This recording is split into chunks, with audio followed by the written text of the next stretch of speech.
దేవుని నామపేట మీ అందరికి వందనాలండి. చిన్న ప్రార్థన చేసుకుందాం.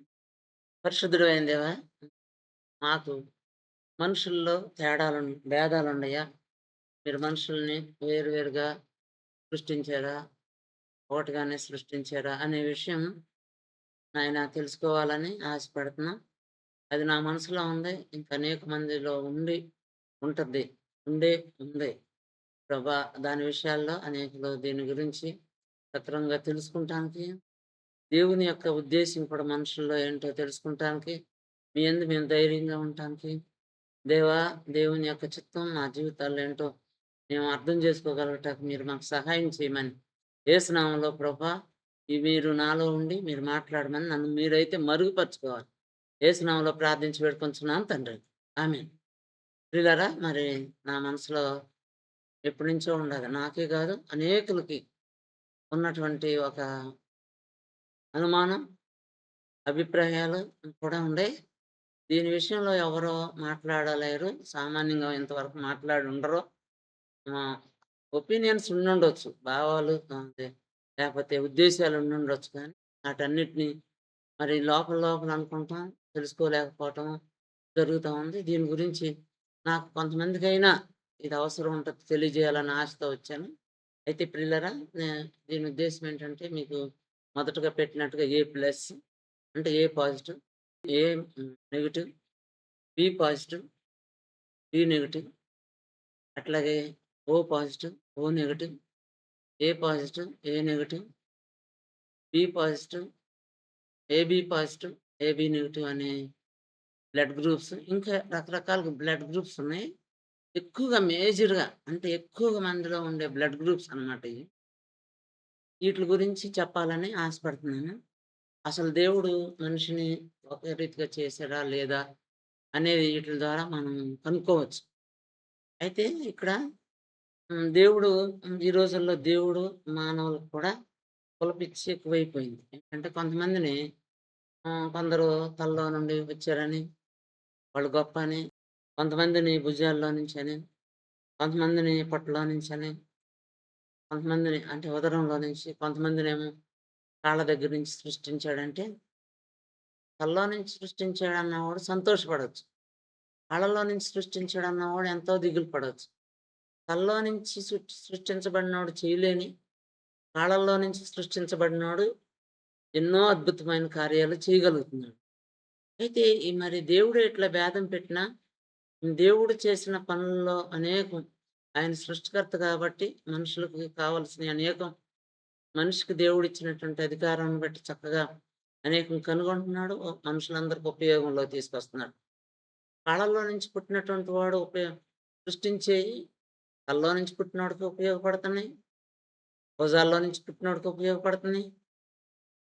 పొట్టలో నుంచి పుట్టినోడికి ఉపయోగపడుతున్నాయి. కళల్లో నుంచి పుట్టినోడికి ఉపయోగపడుతుంది. అయితే ఇట్లా మరి ఈ మనుషులుని భేదంగా వేరుగా మరి దేవుడే సృష్టించాడని అనటం ద్వారా, ఇట్లా తక్కువ చేయటం ద్వారా, తక్కువ అనుకున్న వాళ్ళు కూడా ఎక్కువ అనుకున్న వాళ్ళకన్నా ఎక్కువగా పనులు చేయగలిగినటువంటి సామర్థ్యం దేవుడు అనుగ్రహించాడు. దేవునికి స్తోత్రం. అయితే దేవుడు ఇట్లా గనక తక్కువగానే కాళ్ళలో నుంచి మరి కొంతమందిని తలలో నుంచి సృష్టించి, అట్లా దేవుడు మరి అన్యాయం చేయడు. ఎందుకంటే దేవుడు పక్షపాతి కాడు. దేవుడు మాత్రం న్యాయాధిపతి, న్యాయవంతుడు. ఆయన న్యాయంగానే చేస్తాడు.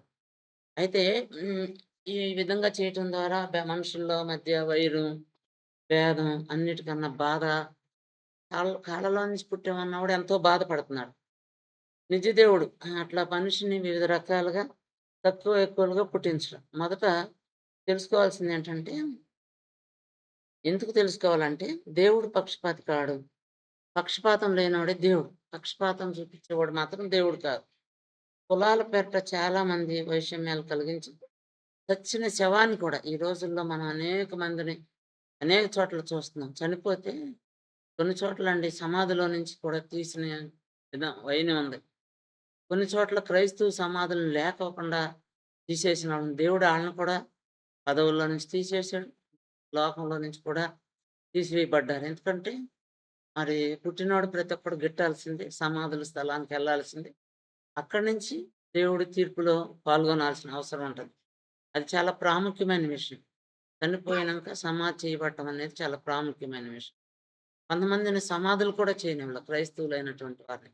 కొంతమంది కులాల పేరట గ్రామం వేరే ప్రాంతంలో నుంచి వాళ్ళ శ్మశాన వాటికి తీసుకెళ్ళిపోకుండా మరి వెనక్కి తిప్పేసి వాళ్ళని వేరే మార్గంలో నుంచి ఎళ్ళండి. నడవటానికి కూడా వీలు లేకుండా ఉన్నటువంటి పొదల్లో నుంచి, లేపోతే చేలల్లో నుంచి ఎళ్ళండని చనిపోయినటువంటి వాళ్ళని పాతిపెట్టడానికి ఎళ్ళనీయకుండా ఉన్నటువంటి విషయాలు మన తెలుగు రాష్ట్రాల్లో తెలంగాణలో లేదు గానండి. ఆంధ్రప్రదేశ్‌లో ఈ మధ్య కాలంలో ఎంతో శాంతియుతంగా ఉండేటటువంటి ఆ ప్రాంతం అల్లకల్లోలం మత కలహాలతో అట్టుడికిపోతా ఉంటుంది. ఇది మత కలహాలు కలిగించేటటువంటి భయంకరమైన ఆహ్, స్ విషయం అండి. దీని గురించి వివరంగా చెప్పకుండా, అసలు మనుషుల్లో తేడాలుండయా? లేవా? అని చెప్పాలని ఆశపడతా ఉంటున్నానండి. తేడాలుండయో, లేవో తెలుసుకోవడం అంటే, కొంచెం బ్లడ్ గ్రూప్స్ గురించి ఆలోచించాల్సిన అవసరం ఉంది. మరి నేను సెవెంత్ క్లాస్‌లో ఉన్నప్పుడు మచిలీపట్నంలో రామంజయ్ స్కూల్ అని దాంట్లో చదివానండి. అప్పుడు మా అక్కడున్నటువంటి స్కూల్ వాళ్ళు కొన్ని కాంపిటీషన్స్ పెట్టారు. దాంట్లో అంటరానితనం దాని నివారణ కోసం పెట్టారు. దాంట్లో ఎస్సే రాసినప్పుడు అక్కడ 10థ్ క్లాస్‌లోపు వాళ్ళు రాసినప్పుడు నేను సెవెంత్ క్లాస్ చదువుతున్నాను. ఆ సమయంలో చక్కటగా మరి మంచి ఫస్ట్‌గా రావటానికి దేవుడు అవకాశం ఇచ్చాడు. నాకు అప్పటి నుంచి నేను సెవెంత్ క్లాస్ చదువుతున్నప్పటి నుంచి కూడా నాకు ఈ అనుమానం ఉంది. మనుషులందరూ ఒకలాగానే ఉంటారు. మొఖాలు అందరికి పైనే ఉంటాయి. ఎనక్కుండవు, కుడి పక్కుండవు, ఎడమ ప్రక్కుండవు కులాల ప్రకారంగా. లేపోతే కొంతమందికి కింద, కొంతమందికి మధ్యలో, కొంతమందికి నెత్తి మీద అట్లా ఉండవు గదా! అందరికి మరి బ్లడ్ ఒకలాగా ఎర్రగానే ఉంటదిగా. మరి అందరికి పుట్టటం విధానం అంతా ఒకలాగానే ఉంది గదా! ఎందుకు తారతమ్యాలు, అంటరానితనం, తక్కువనేది మరి దేవుడికి కూడా అట్లాంటిదుందా? అని మరి అప్పుడు ఎప్పటినుంచో నాకు అనుమానం ఉండేది. అయితే ఈ బ్లడ్ గ్రూప్స్ గురించి కొంచెం తెలుసుకుందాం ముందు. అది తెలుసుకుంటా ఉంటే మనకర్థమవుతది. నేనిక్కడ మీకు బ్లడ్ గ్రూప్స్ గురించి చెప్పాలనుకుంటున్నా. అయితే మనకర్థమవుద్దని. ఇప్పుడు మీరు బ్లడ్ గ్రూప్స్ గురించి ఈ స్క్రీన్‌లో చూసారు. అయితే ఏ అంటే A positive, A negative, B positive, B negative,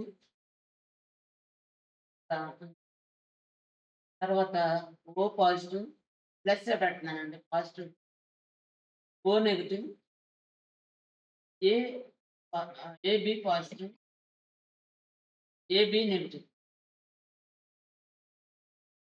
అయితే ఈ ఓ నెగెటివ్ అనేది ఎవరైనా తీసుకోవచ్చు. యూనివర్సల్ డోనర్ అంటారు. ఓ నెగెటివ్ అనేది ఎవరికైనా, ఎవరైనా ఎవరు దీన్నెవరైనా బ్లడ్ అవసరం ఇప్పుడు. వీళ్ళు కూడా అయితే ఏబి పాజిటివ్ అనేది ఎవరి దగ్గర నుంచైనా బ్లడ్ ఎవరి దగ్గర నుంచైనా బ్లడ్ అంటే బ్లడ్ అవసరమైనప్పుడు.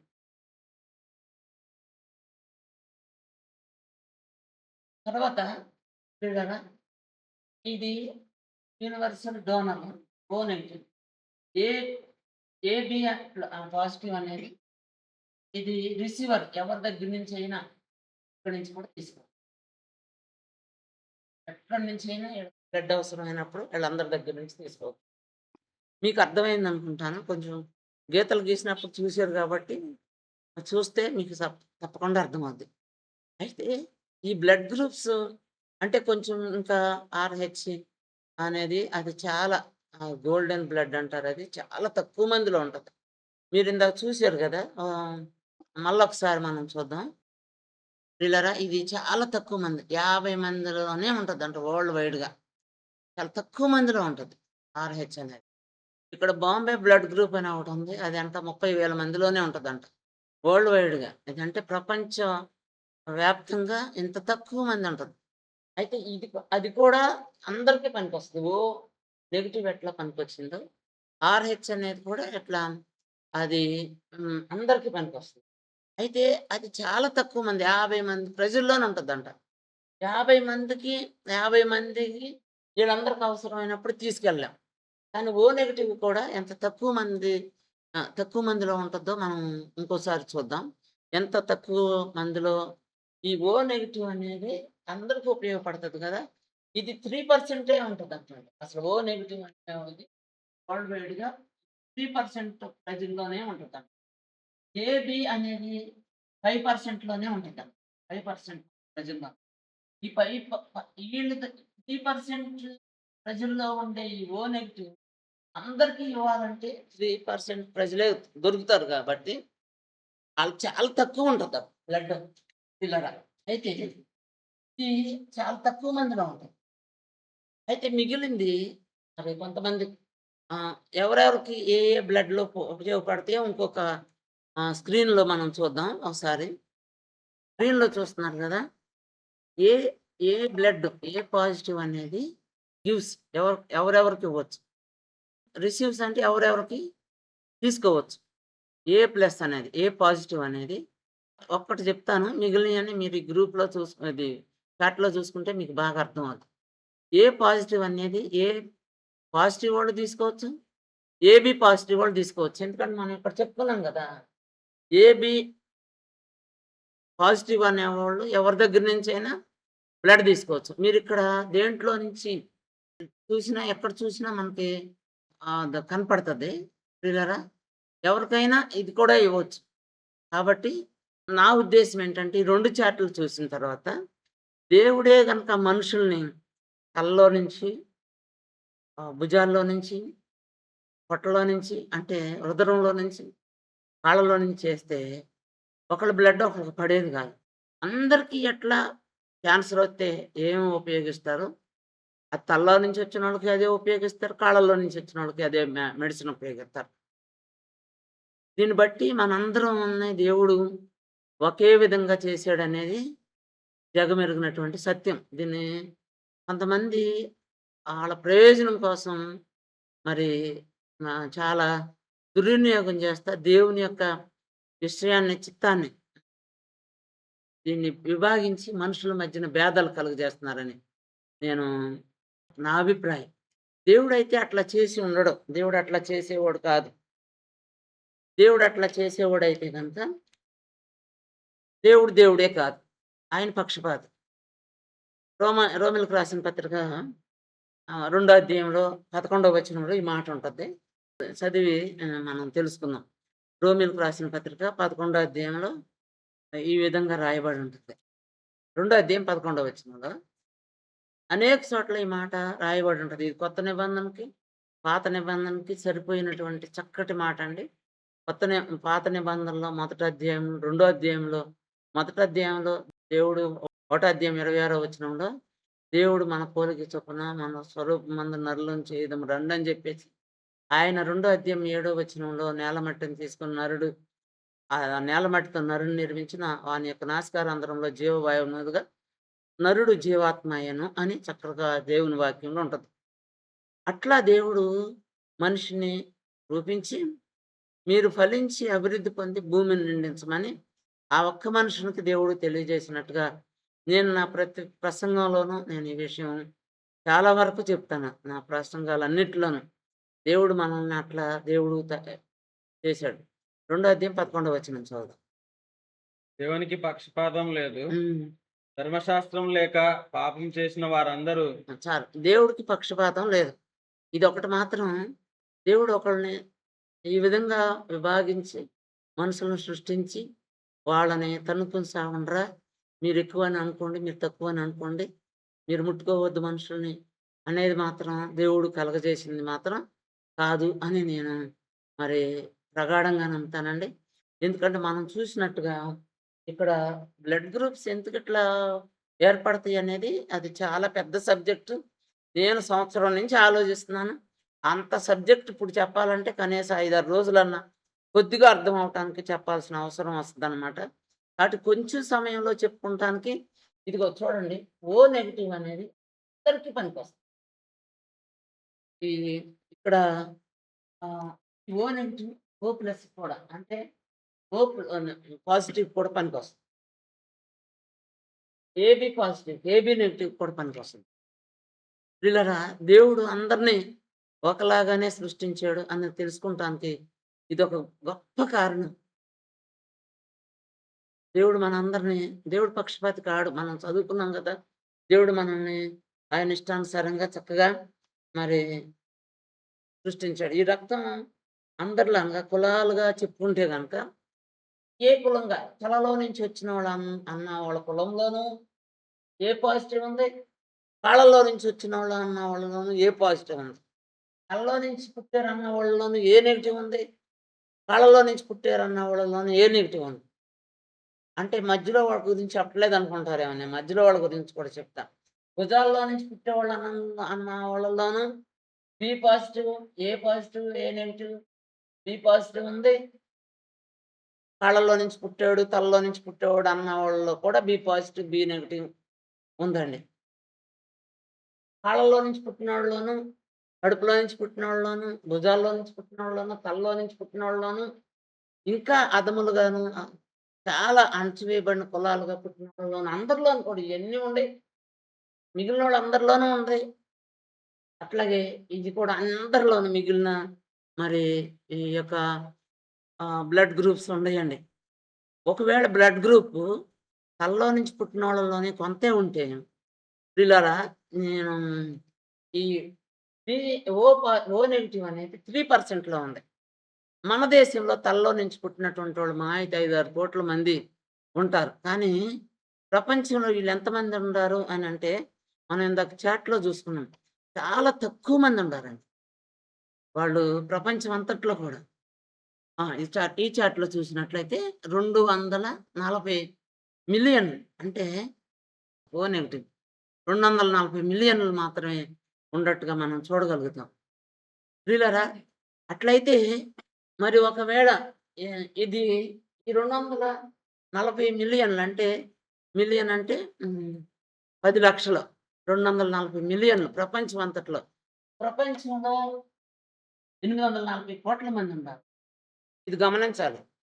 మిగిలిన దేశాలన్నిట్లో 195 లేకపోతే 204 దేశాల వరకు ఉండయని చెప్తారు చిన్న పెద్ద కలిపి. అన్ని దేశాల్లో కలిపి ఉన్నటువంటి వాళ్ళే. కాబట్టి ప్రియులారా, మరి ఇట్లా దేవుడు కొందరిని మరి ఒకవేళ మన దేశంలోనే అట్లాంటి కులాలుగా ఉంటే మిగిలిన దేశాల్లో మన దేశస్తులు ఇతర దేశాలకెళ్ళి అక్కడ ఉన్నటువంటి వాళ్ళని వివాహాలు చేసుకుంటున్నారు. ఆళ్ళు ఎక్కడి నుంచి పుట్టినోళ్ళు? మనమందరం సమానం. అందరూ దేవుడు సృష్టించినటువంటి జనం. మరి అపోస్తుల కార్యంలో ఏమని ఉంటదంటే, అపోస్తుల కార్యంలో 17 అధ్యాయం 26 వచనంలో ఈ విధంగా రాయబడి ఉంటది.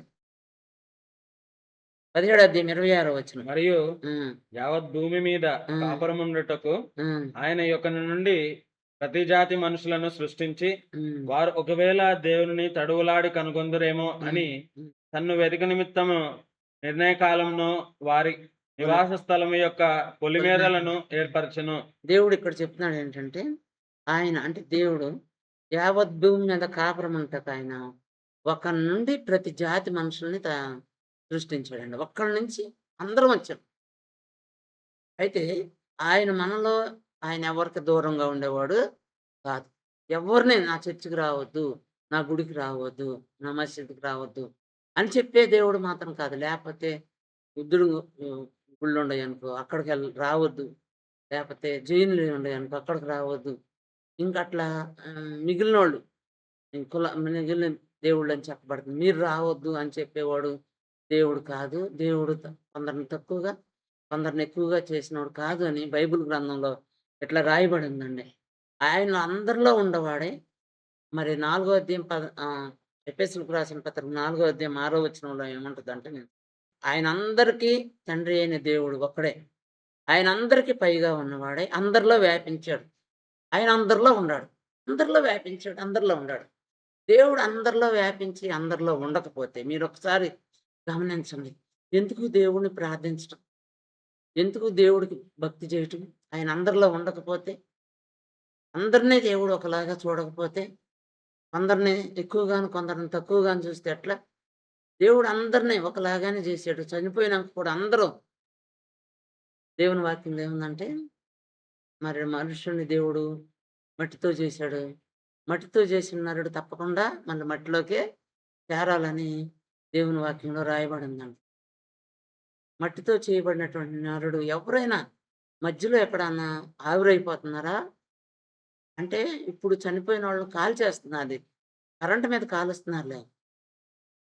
ఎందుకంటే కట్లు, మరి నూనె దొరకట్లేదని కరెంట్ ద్వారా కాల్చి బూడిద చేస్తున్నారు.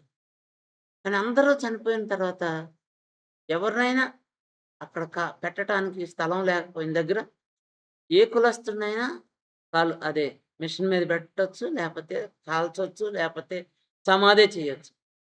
ఎందుకంటే మనల్ని దేవుడు మట్టిలో నుంచి తయారు చేశాడు. అందరిని ఆయన ఒక్కళ్ళ నుంచి ప్రతి జాతి మనుషులను చేశాడు. అయితే ఎట్లా వచ్చినియి అని మీరు అంటే, ప్రసంగి గ్రంథంలో ఒక మాట రాయబడి ఉంటది. ప్రసంగి గ్రంథంలో ఏముంటదంటే, దేవుడు మనుషుల్ని సృష్టించినప్పుడు దేవుడు నరులను యథార్థవంతులుగా 7 అధ్యాయము 29 వచనం ఉంటది. ఇది ఒకటి మాత్రం నేను కనుగొంటిని. ఏమనగా దేవుడు నరులను యథార్థవంతులుగా పుట్టించాడు. దేవుడు మనిషిని యథార్థవంతులుగా పుట్టించాడు. కానీ వారు వివిధమైన తంత్రాలను కల్పించుకున్నారు. ఇయన్నీ ఎట్లా వచ్చినాయంటే మనుషులు దేవుడు యథార్థవంతులుగానే పుట్టించాడు. మనుషులే వీటిని కల్పించుకున్నారు. ఎందుకంటే ఆధిపత్యం చెలాయించడానికి. అంతేగాని దేవుడు మాత్రం ఏ భేదం లేదు. గుండె అందరికీ ఇచ్చాడండి. గుండె ఆపరేషన్ చేస్తారు చాలా సార్లు. ఆడు కాళ్ళలో నుంచి పుట్టినోడు చేస్తున్నాడా? తలలో నుంచి పుట్టినోడు చేస్తున్నాడా? అని తలలో నుంచి పుట్టినోడు ఒకవేళ వచ్చి చేయించుకుంటున్నప్పుడు అట్లా నన్ను నన్ను నాకు ఆపరేషన్ చేయాలంటే తలలో నుంచి పుట్టినోడు వచ్చి చేస్తేనే చేయించుకుంటానని అంటే చచ్చి ఊరుకుంటాడు. ఒకవేళ ఉదరంలో నుంచి పుట్టినోడు, నాకు ఉదరంలో నుంచి పుట్టినోడైతేనే, లేతే నా పైన ఉండేవాళ్ళు ఇంకా భుజాల్లో నుంచి పుట్టినోడు, తలలో నుంచి పుట్టినోడు వచ్చి చేస్తేనే నేను చేయించుకుంటానంటే వాడు కూడా ప్రాణాలు కోల్పోతాడు. ప్రియులారా, ఇది మాత్రం గమనించాల్సిన అవసరం ఉంది. మనుషులందరం ఒకటే. అందరూ అయితే వాళ్ళ గుణాలను బట్టి వాళ్ళ ఆళ్ళు దొంగలా, లేతే అహంతకులా, లేతే ఇంకా వివిధ రకాలైన ఎన్నో పాపాలు. తాగుబోతులా, నీచులా, అబద్ధికులా, మోసగాళ్ళ, అన్యాయస్తులా, ఈ విధంగా భేదం ఉండొచ్చేమో గానీ, మనుషులు మాత్రం దేవుడు ఒకళ్ళని ఊరు బయట ఉండరా, ఒకళ్ళని గుడి దగ్గరికి రావద్దురా, నన్ను ప్రార్థన చేయొద్దు, మొక్కొద్దు, చదవొద్దు, పెద్దోడు అవ్వద్దు, గొప్పోడు అవ్వద్దు, నువ్వు ఇట్లా బికారిగా ఉండాలని ఎక్కడా దేవుడు మాత్రం అట్లా చేయడు. మనుషులే ఈ తంత్రాలను కల్పించుకున్నాడని నేను ప్రగాఢంగా నమ్ముతానండి. ఎవరైనా ఎవరిని ఎవరు కొలిసినా, పూజించినా అది పూజించొచ్చు, కానీ దేవుడు మాత్రం అట్లాంటి అన్యాయస్తుడు కాదు. దేవుడు పక్షపాతి కాడు. దేవుడు అన్యాయస్తుడు కాదు. దేవుడు మోసగాడు కాదు. దేవుడు మనుషుల్ని ఇట్లా విభజించడం.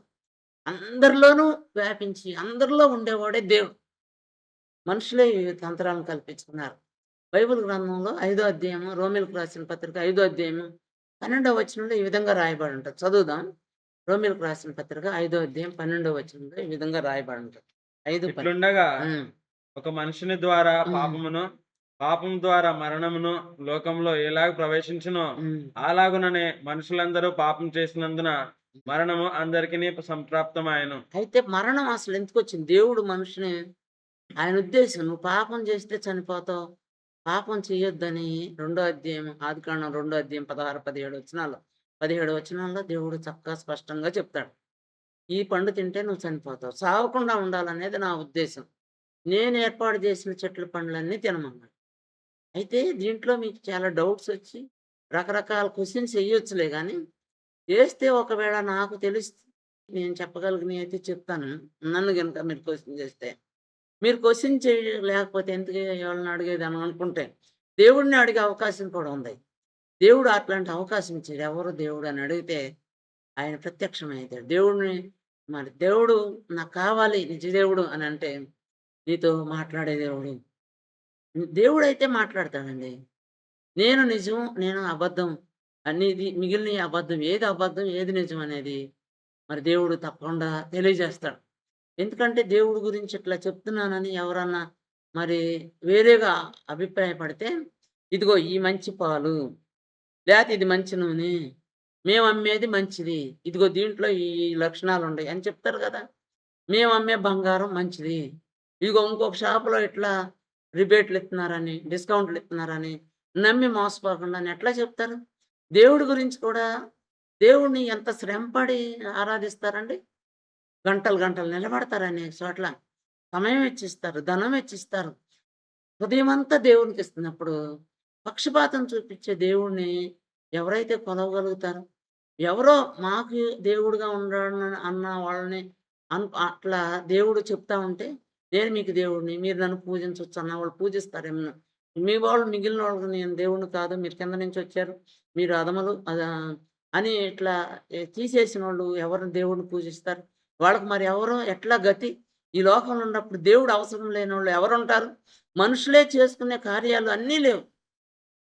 దేవుడు చేయాల్సిన కార్యాలు మనిషి జీవితంలో ఎన్నో ఉన్నాయి. అయితే ఇక్కడ 5వ అధ్యాయం 12వ వచనం రోమీయులకు రాసిన పత్రికలో చదివినప్పుడు, మనుషులు పాపం చేసినప్పుడు పాపం చేసినప్పుడు దేవుడు ఒక్కడినే సృష్టించాడంటున్నాం గదా! ఆ ఒక్కడి నుంచే ప్రతి జాతి మనుషుల్ని ఏర్పాటు చేశాడంటున్నాం గదా! బైబిల్ ప్రకారం. అన్నప్పుడు ఒక్కళ్ళలో నుంచి పాపం వచ్చిందంట. అట్లాగే ఒక్కళ్ళలో నుంచి ఒక్క మనుషుని ద్వారా అందుకని యేసుప్రభు ఏం చెప్తాడంటే, నేను మనుష్య కుమారుడిని అంటాడు. ఆయన 100% మనిషి, 100% దేవుడై ఉన్నాడు. ఆయన దేవుడి దగ్గర నుంచి వచ్చాడు. మీరెవరన్నా తెలుసుకోవాలంటే యోహాను సువార్త చదివినట్లయితే, నేను దేవుడి దగ్గర నుంచే దేవుడు నన్ను పంపించాడు అని అనేక సార్లు రాయబడి ఉంటది. పుట్టాడు అనే మాట 2, 3 సార్లు ఉంటదేమో గానీ, లోకాసు వార్తలో ఒక చోట ఉంటది ప్రియులారా. మరి మత్తయి సువార్తలో 21వ అధ్యాయంలో కూడా ఈ విధంగా అట్లా రాయబడి ఉంటది. నీకు కుమారుడు కలుగుతాడు, ఆయనకి యేసు అని పేరు పెట్టు అని రాయబడి ఉంటది. పుట్టాడు అనే మాట 2, 3 సార్లు కన్నా బైబిల్ గ్రంథంలో ఎక్కువ ఉండదు గానీ, ఆ దేవుడు పంపించాడనే మాట యోహాను సువార్తలో చాలా స్పష్టంగా నేను దేవుని దగ్గర నుంచి వచ్చాను అని అంటాడు. దేవుడు నన్ను పంపించాడు అనే మాటలు అనేక సార్లు ఉండయి. అంతేగాక యోహాను సువార్త మీరు చదివినట్లయితే మీరు చదవండి. ద్వేషంతోనైనా చదవండి. క్రీస్తు రావాల్సి ఉందని అక్కడ శాస్త్రులంటారు, పరిసయ్యులంటారు, సామాన్య జనులంటారు. ఒకామె ఆ పాపంలో ఉండేటువంటి ఆమె కూడా, అయ్యా నువ్వు ఇదిగో క్రీస్తొచ్చినప్పుడు అంటే మెస్సయ్య వచ్చినప్పుడు మాకు ఈ విధంగా చెప్తారని అంటాడు. ఒక సామాన్యమైన వ్యక్తి 1వ అధ్యాయంలో అంటాడు. ఆయన పేరు మెస్సయ్య వచ్చినప్పుడు మాకు ఇయన్నీ బయలుపరుస్తాడు అని రాయబడి ఉంటదండి. ఇది ప్రజలకు కూడా తెలిసినటువంటి సత్యం. మన మన పూర్వీకులకు అనేకులకు తెలిసిన సత్యం. అనేక గ్రంథాల్లో రాయబడినటువంటి దేవుడు ఇది ఒక దేశాన ప్రతి దేశానికి పుట్టడం ప్రపంచమంతటిని ఆయనే ఒక్క మనుషుని ద్వారా ఇంతగా నింపాడు గాబట్టి, ఒక్క మనుషుని ద్వారా మరి పాపమొచ్చింది. అది అందరికీ సంప్రాప్తమైంది. అట్లా సంప్రాప్తమైనటువంటి పాపం తీసేయటానికి ఒక్క యేసు ప్రభు ఈ లోకానికొచ్చాడు. ఇదే మాట మొదటి కొరింథీయులకు రాసిన పత్రిక 15వ అధ్యాయం 21వ వచనంలో కూడా సేమ్ రాయబడి ఉంటది. ఒకసారి అది కూడా చదువుదామండి. ఓ మొదటి కొరింథీయులకు రాసిన పత్రిక 15వ అధ్యాయం 21వ వచనం. మీరు కూడా తీసి చదవండి. మనుషుని ద్వారా మనుషుల ద్వారా మరణం వచ్చింది. కనుక ఎవరో ఆదాము ద్వారా మరణం వచ్చింది. నువ్వు పండు తిన్నావంటే తోటలో ఉన్నటువంటి చెట్లలో ఉన్న మజ్జి చెట్టులో ఉన్న పళ్ళు తిన్నావంటే నువ్వు చనిపోతావు అన్నాడు. అట్లా తినటం ద్వారా సాతాను మోసగించటం ద్వారా తినటం ద్వారా మరణం వచ్చింది. ఒక్క మనుషుని ద్వారా మరణం వచ్చింది. మనుషులందరూ కూడా ఆ ఒక్క మనుషుని ద్వారానే ఈ ప్రపంచం అంతా కలిగిందండి. ఇది నమ్మాలి. ఈ బ్లడ్ గ్రూపులు వివిధ రకాలుగా ఉన్న ఓ నెగెటివ్ అనేది అందరికి పనికొస్తుంది. అందరి బ్లడ్ గ్రూప్‌లో ఏబి పాజిటివ్ అనేది అందరి దగ్గర నుంచి తీసుకోగలుగుతది. అట్లాగే ఈ ఆర్‌హెచ్ అనేది కూడా అందరికి అందరి దగ్గరికి అందరికి ఎక్కించొచ్చండి. అందరికి పనికొస్తది. కానీ వాళ్ళు చాలా తక్కువ మందున్నారు లోకంలో. ఇందాక నేను చెప్పాను గదా! కొద్దిమంది. అది గోల్డెన్ బ్లడ్ అంటారంట దాన్ని. ఎంతమందికని ఇవ్వగలుగుతారు? ఎంత సృష్టించగలుగుతారు? పుట్టించలేరు గదా! Blood okay. రాదు గదా! అంత మాత్రం. దాంట్లో నీళ్ళలాగా పంపబెట్టి నింపేసి మళ్ళీ తీసుకొని ఆళ్ళ దగ్గర నుంచి తీసుకుంటానికి. మనందరం ఒకే రీతిలో వచ్చాం. ఈ ఈ యొక్క ఏ అంటే positive, A negative, B positive, B negative అనేది వివిధ దేశాలను బట్టి మారలా. ఈ బ్లడ్ గ్రూప్స్ ప్రతి దేశంలోనుండాయి. మన దేశంలో ఈ 4 వర్ణాల్లో కూడా అన్ని బ్లడ్ గ్రూప్స్ ఉన్నాయి. మీరు బాగా గమనించాలి. మిగిలిన వర్ణాలు ఇంకా అధములుగా, ఇంకా తక్కువ వాళ్ళుగా చూసినటువంటి ప్రతి వారిలోనూ ఉండయని నేను గట్టిగా నొక్కి వక్కాణించి చెప్తున్నానండి. దేవుడు పక్షపాతి కాడు. ఆ దేవుడు మన కోసం ఒక రక్షణ ప్రణాళిక కూడా యేసాడు. మనం దేవునికి దూరమైపోయినటువంటి మనల్ని ఆయన దగ్గరికి చేర్చుకుంటానికి, ఆయన రక్తం మనకిచ్చి కొని, ఆయన అందరిని మరలా దేవుని బిడ్డలుగా చేసుకుంటానికి దేవుడు ఈ మాట చెప్తున్నాడు. ఆరో అధ్యాయం మొదటి కొరింథీయులకు రాసిన పత్రిక 19వ వచనంలో ఒక చోటే చదువుకుందాం. చాలా చోట్ల మీకు చూపించాలంటే సమయం తక్కువగా ఉంది కాబట్టి నేను ఒక ఒక్కొక్క చోట మాత్రమే చూపించగలుగుతున్నాను. ఈ దేహము హ్మ్. దేవుని వలన మీకు అనుగ్రహింపబడి ఆ! ఈ దేహాలండి ఏ గ్రూపులోళ్ళకైనా, ఎక్కడి నుంచి పుట్టినోళ్ళకైనా, ఏ దేశస్తులకైనా ఈ దేహం దేవుని వల్ల అనుగ్రహించబడి మనలో ఉన్న మీలోనున్న ఆ! పరిశుద్ధాత్మకు మనలో ఆలయమై ఉన్న ఉన్నది. పరిశుద్ధాత్మక ఆలయం, దేవుని ఆత్మక ఆలయం. అందరికీ గుండుందండి. అందరికీ మనసుంది. అన్ని కులాలకి మనసుంది. అన్ని వర్ణాలకి మనసుంది. అన్ని దేశస్తులకి మనసుంది. అందరికీ దేవుడు అవసరం. అందరూ దేవుడు ఉండాడని అనుకుంటున్నారు. చాలామంది దేవుడు లేడని కొంతమంది అనుకుంటున్నారు. ఎందుకంటే దేవుడి గురించి తన్నులాడుతున్నారు. చంపేస్తున్నారు. దేవుని పేరట అన్యాయం చేస్తున్నారు. దాన్ని బట్టే కొంతమంది మనసులు చాలా వికలమైపోయి కల్మషమైపోయి దేవుడుంటే ఇట్లా చూస్తా ఊరుకుంటాడా అని అనుకుంటున్నారు. మీరు గనుక దాని విషయం అడిగితే నేను దేవుడు మరి ఎందుకు ఇట్లా అన్యాయం జరుగుతుంటే మరి ఇట్లా దేవుని పేరట చాలా మందిని నశింపజేస్తా ఉంటుంటే ఎందుకు దేవుడు చూస్తా వాళ్ళకి ప్రతిఫలం ఇవ్వట్లేదు అని అడిగితే మరి పర్సనల్‌గా అడిగినా, కామెంట్ రూపంగా అడిగినా నేను నాకు తెలిసినంత మట్టుకు ఈ బైబిల్ గ్రంథం ఆధారంగా నేను తెలియజేయగలనని మనవి చేస్తా ఉంటున్నానండి. దేవుడు పక్షపాతి మాత్రం కాడు. దాని విషయం ఏమని ఉంటదంటే, ఒక ట్రాన్స్‌లేషన్ ఇట్లా ఉంటది. ఏమంటే గాడ్ షో నో ఫేవరెటిజం. ఫేవరెట్‌గా దేవుడికి ఫేవరెట్ చూపించేవాడు దేవుడు కాదండి. అందరిని సమానంగా చూసి, ఎవడు ఆయన యందు భయభక్తులు కలిగి ఉంటున్నాడో, వాళ్ళకి కావలసిన దీవెనలు దేవుడు వాళ్ళకి అత్యధికంగా ఇవ్వటం అన్యాయం మాత్రం కాదు. ఇంకో ట్రాన్స్‌లేషన్‌లో ఏమని ఉంటదంటే, there is no partiality with God. దేవునికి ఎలాంటి పక్షపాతం లేదు. దేవుడు అందరికీ సమానంగా ఆయన దగ్గరికొచ్చిన వాళ్ళని దేవుడు అందుకని చెప్తున్నాడు. 6 అధ్యాయం 37 వచనం యోహాను సువార్తలో ఏమంటున్నాడంటే, నా దగ్గరికొచ్చే వారిని నేను ఎంత మాత్రమో తోసేయనంటున్నాడు. ఆయన దగ్గరికొచ్చిన వాళ్ళందరినీ చేర్చుకుంటాడు. ప్రియులారా ఇది మీరు గమనిస్తారని నేను ఎంతగానో ఆశిస్తున్నాను. అందరూ మనుషులందరూ పాపం చేస్తే దానికి ప్రతిఫలం, దానికి పనిష్మెంట్ ఉంటది. అది వేరు. దేవుడిని అనుసరిస్తే దేవుడు దీవెనలిస్తాడు. అత్యధికంగా త్రొక్కివేయబడినటువంటి వాళ్ళు కూడా. రెండో అధ్యాయము సమూయేలు గ్రంథంలో 8వ వచనంలో 7, 8 వచనాల్లో ఈ విధంగా రాయబడి ఉంటదండి. అదొక్కటి చదువుకొని ముగించుకుందాం. ఆ! యెహోవా హ్మ్. దారిద్ర్యమును, దేవుడు దారిద్ర్యమును, ఐశ్వర్యమును ఐశ్వర్యమును కలుగజేయువాడు. కృంగజేయువాడును, కృంగజేయువాడును, లేవనెత్తువాడును ఆయనే. లేవనెత్తువాడును ఆయనే. దరిద్రులను దరిద్రులను అధికారులతో కూర్చుండబెట్టి దరిద్రులను అధికారులతో కూర్చుండబెట్టుటకును, మహిమగల మహిమ సింహాసనం గల సింహాసనమున స్వతంత్రింపచేయుటకును స్వతంత్రింపజేయుటకును వారిని వారిని మంటిలో నుండి ఎత్తువాడు వారిని మంటిలో నుండి ఎత్తువాడును ఆయనే. ఆయనే. ఒకవేళ దరిద్రులైనా ఆయన మాటకు లోబడి ఉంటే వాళ్ళని దేవుడు అత్యధికంగా ఇచ్చిస్తాడు. 3వ వచనం ఒక మాట చదువుకుందాం. యెహోవా హ్మ్. అనంత జ్ఞానియగు దేవుడు. అనంత జ్ఞానియగు దేవుడు. కుంచిత జ్ఞానం కాదు ఆయన. అనంత జ్ఞానియగు దేవుడు. ఆయనే క్రియలను ఆయనే క్రియలను పరీక్షించువాడు. పరీక్షించువాడు. ఇకను అంత గర్వముగా ఇంకోను అంత గర్వంగా మాట్లాడు. మాట్లాడొద్దు. విధేయులమై దేవునితో నడిచి అందరం సమానం అనే భావన కలిగి ఉండటానికి ఇది మీకు కొంత ఉపయోగపడుతుందని నేను విశ్వసిస్తూ కళ్ళు మూసుకున్నట్లయితే ప్రార్థన చేసుకుందాం. పరిశుద్ధుడు మహోన్నతుడు మమ్మల్ని మిక్కులుగా ప్రేమించిన దేవా నీకు స్తోత్రాలు ప్రభా. మరి ఈ విషయంలో నీ కృపలో జ్ఞాపకం చేసుకోనండి.